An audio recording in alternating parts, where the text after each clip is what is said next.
Europe. Europe 1, il est 8h40. L'heure de Nicolas Canteloup.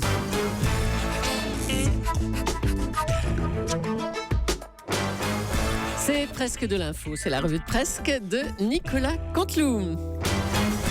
Et ils sont encore dans le studio, Patrick Cohen et son invité. Oui, aujourd'hui, notre invité, c'est le ministre des Finances. Bonjour, c'est Patrick Cohen. Je reçois Bruno Le Maire, ministre des Finances. Bonjour Bruno Le Maire. Bonjour Patrick Cohen. Alors, est-ce que, cher Bruno Le Maire, est-ce que le gouvernement joue gros avec cette transformation, ces réformes pour le pays, ces ordonnances? Patrick Cohen, le gouvernement joue gros. Mais surtout, le pays joue gros. Les Français jouent gros. Avec cette réforme présentée par le Premier ministre, mais également par la ministre du Travail, Muriel Pénicaud, c'est une réforme importante. Mais je constate pas de Bruno Le Maire qu'il n'y a pas de cette réforme sur ces ordonnances. Écoutez, Patrick Cohen, je suis ministre des Finances. Alors vous savez, moi, les chiffres, les objectifs chiffrés, vous savez, les chiffres, on leur fait dire ce qu'on veut. Les inversions de courbe du chômage, on sait où ça mène. Ça mène à Tulle après 5 ans de loose. En tout cas, j'assume cette ordonnance, ces ordonnances, avec en particulier la suppression de l'ISF, Monsieur Cohen, sur les valeurs mobilières. Oui, enfin, je constate, Bruno Le Maire, que les valeurs mobilières, c'est-à-dire les actions, les liquidités, les voitures, les yachts, les chevaux de course. Écoutez, franchement, Patrick Cohen, ce n'est pas de votre niveau. Tout le monde n'a pas un cheval de course. Parlez pour vous. Hein. Il y en a des milliers, il y en a des centaines de milliers. Ici, à Europe 1, tout le monde a un cheval de course. Demandez à Canteloup. Oui. Voilà. Et voilà. Placé d'entre nous, oui. Et voilà. Est-ce que vous pouvez nous en dire plus, Bruno Le Maire, sur votre rencontre avec Nicolas Sarkozy? Est-ce que vous pouvez nous en dire plus? Vous l'avez rencontré hier, il vous encourage, Nicolas Sarkozy? Cher Patrick Cohen, permettez-moi de garder secret la teneur de notre 5 à 7 avec Nicolas Sarkozy. Je suis un homme de fidélité, je ne trahirai pas notre parole. Et est-ce qu'il encourage également Laurent Wauquiez? Ça met mon coup à deux bandes. Il encourage également Laurent Wauquiez, qui est à la tête du Parti républicain, comme il vous encourage, Nicolas Sarkozy. Écoutez, ça vous lui demanderez vous-même, Monsieur Cohen. Et est-ce que vous avez voté pour qui vous avez voté au premier tour? Vous le savez très bien, je l'ai dit. Oui, vous avez voté pour François Fillon, c'est ça? Oui, je l'ai dit. Dans une interview à Paris-Normandie que tout le monde a lu, qui a fait énormément de bruit. Vous savez, Monsieur Cohen, n'essayez pas de m'amener sur ce terrain. Je suis un homme de fidélité. Et je l'assume, cette fidélité. J'ai encore, oui, des liens très forts, des liens très fidèles avec ceux et celles que j'ai trahis en soutenant Emmanuel Macron. Et ce sera mon dernier mot. Merci beaucoup, Bruno Le Maire. À vous, Julie. Ah, la belle voix grave de Patrick Cohen, C'était bravo. palpitant, cette interview. Palpitant. C'était un peu souriant. ça, faut le dire. Hein. Et souriant. Allez, ce matin, c'est notre ami Et Jean-Pierre Pernaut. Jean-Pierre Pernaut qu'on va accueillir pour les titres. Bonjour, Jean-Pierre. Eh oui, bonjour ma chère Julie, très heureux de vous retrouver pour une nouvelle année. Alors permettez-moi de saluer, puisque je ne l'ai pas encore fait, à mon tour Patrick Cohen. Bonjour cher, bonjour monsieur, je ne sais pas comment on le fait, on se serre la main, la bise, je ne sais pas. Non, je ne sais pas comment font les hommes de gauche, moi c'est la première fois que j'en vois un, donc je ne connais pas leurs coutumes. Voilà, on va parler bien évidemment de l'interview du chef de l'État ce matin qui fait beaucoup de bruit, décidément, après Brigitte Macron qui fait exploser les ventes de L. Et on a Emmanuel Macron qui enflamme le poing. Les Macron, ils ont le feu au kiosque. Sinon, petit point sur l'ouragan Harvey qui file vers la Louisiane. Les États-Unis, vous le savez, sont dans l'angoisse. Alors là, attention, je me permets d'intervenir, hein, puisqu'on parle quelque part un peu météo avec Harvey. Si vous êtes en vacances aux États-Unis, l'ouragan Harvey n'est pas terminé, hein, n'est pas fini. Houston est à l'eau, hein, oui, elle est à l'eau. Et comme le dit le proverbe, Houston, allô Houston, on a un problème.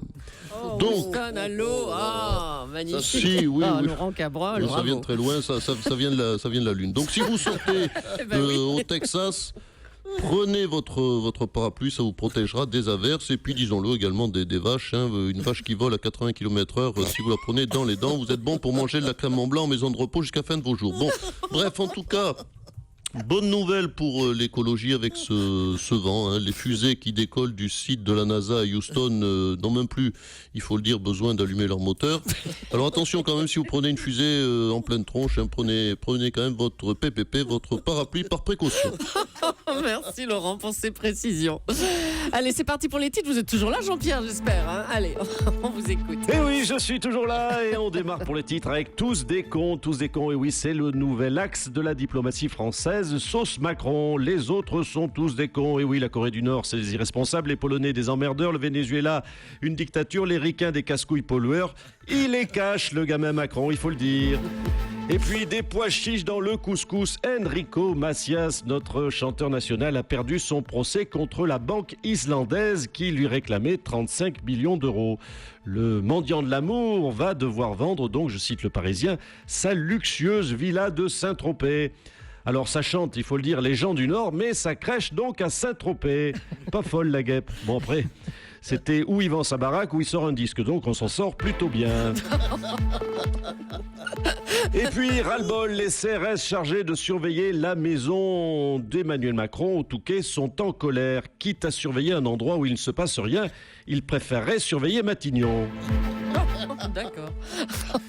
Mélange des genres, Bruno Roger Petit a été nommé porte-parole de l'Élysée. Souvenons-nous qu'avant, Bruno Roger Petit a été brièvement chroniqueur dans TPMP avec Cyril Hanouna. Et oui, le pauvre passé de Mathieu Delormeau à Christophe Castaner, quelle dégringolade. Et puis, carnet noir, les obsèques de Mireille d'Arc, auront lieu demain à Paris. Obsèque rapido, bonjour. Frédéric. Excusez-moi, je suis à la bourre. Ah. Je reviens de Thaïlande. Hommage à Mireille d'Arc. 3, 4. Tu nous quittes, Mireille. Mireille d'Arc. Pars, Mireille. Va, oui, va trouver le repos éternel. Dors à jamais. Adieu, d'Arc. Va, dors. Oh non. Pas mieux.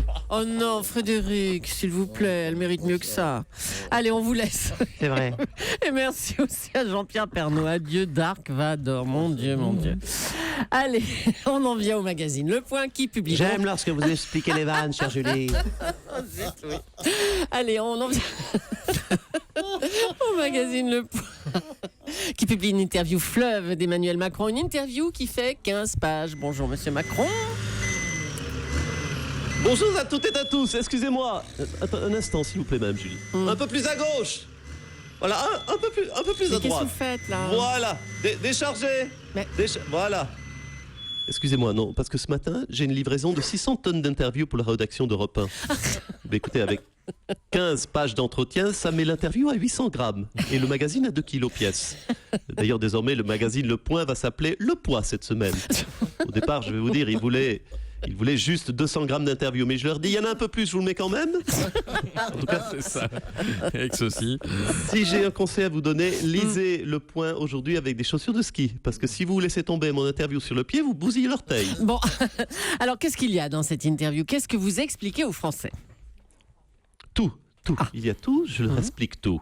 Ah ben, je peux vous dire qu'elle est mouse, mon interview, mais elle est totale, elle est complète, elle est exhaustive. Oui, complète. Jambon, œuf, fromage, il y a tout à l'intérieur. Alors en matière d'éducation, vous déclarez notamment: nous ferons en sorte que l'on arrête par exemple de faire croire que l'université est la solution pour tout le monde.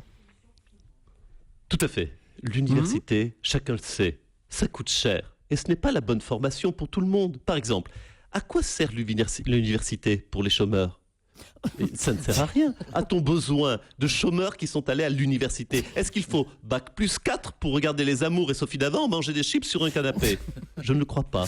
Vous manifestez également une envie de rendre à la France sa grandeur et vous dites: les forces du monde ancien sont toujours là, toujours engagées dans la bataille pour faire échouer la France. Exactement, les forces du monde ancien sont là. Et elles sont toujours actives, il faut le dire aux Français. Elles donnent leur avis sans qu'on leur demande, au lieu de rester à Tulle pour faire du scooter et acheter des croissants. Et je ne vise personne, mais ces forces, enfin, si on peut parler de force, on va faire 5 kilos en développé couché, ces forces, elles perdront, parce qu'elles ont toujours perdu. Dis donc, c'est de moi que l'on parle, hein? Ça va, hein?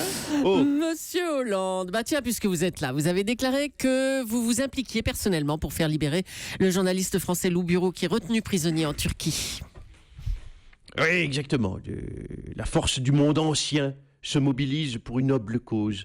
Et malgré les crachats et les moqueries, j'active tous mes réseaux et je mets toute mon énergie pour faire libérer Lou Bureau. Monsieur Macron, petit commentaire là-dessus? On vous Oui, écoute. mais écoutez, j'espère qu'il aime les kebabs, Lou Bureau, parce qu'il n'est pas sorti. Hein. Je lui souhaite de bien s'acclimater à la Turquie, parce qu'avec cette nouvelle, il est coincé là-bas pour au moins 10 ans. Eh bien, merci à tous les deux. Emmanuel Macron et François Hollande. Et surtout, merci à Nicolas Canteloup. Merci Nicolas Canteloup, à demain. Europe 1.